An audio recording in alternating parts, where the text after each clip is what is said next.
আসসালামু আলাইকুম। আমি আফরিন ওয়ার্ল্ড থেকে আফরিন বলছি। আজকে আমি আপনাদের মাঝে দেখাবো মিক্সড সবজি ভাজি। এটা খুব টেস্টি হয়। এটাতে কোনো পানি ব্যবহার করতে হয় না। এটা ধুয়ে সঙ্গে সঙ্গে চুলাতে দিতে হয়। খুব সামান্য উপকরণ দিয়ে তুলে দিতে হয়। আমি উপকরণগুলো সব দেখাচ্ছি আপনাদের মাঝে। বেগুনটা পরে দিব। আমার এখানে আছে ফুলকপি, সিম, আলু, মানে 4-5 রকম সবজি এক কাপ করে। প্রথমে তেল গরম করে পাঁচফোড়ন, একটু রসুন, একটু শুকনো মরিচ কাটা দিয়ে দিলাম, তারপরে পেঁয়াজ দিয়ে দিলাম, দিয়ে কিছুক্ষণ নাড়বো।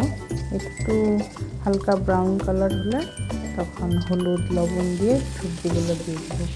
সবজিটা ধুয়েই দিয়ে দেবো। এখানে কোনো পানি মিক্স করব না। ধীরে আঁচে চুলার জালটা খুব ধীরে দিয়ে দেবো, দিয়ে মাঝে মাঝে নাড়তে হবে। আর লবণ দেওয়া হয়ে গেছে, এই জন্য পানি ছাড়বে। তারপর কিছুক্ষণ রাখার পর আধা সিদ্ধ হয়ে গেলে তারপর বেগুনটা এর মধ্যে অ্যাড করব। এই তো এইভাবে কিছুক্ষণ রেখে নাড়াচাড়া করে বারে বারে একটু নাড়তে হবে। নাড়তে নাড়তেই তখন তেল বের হবে।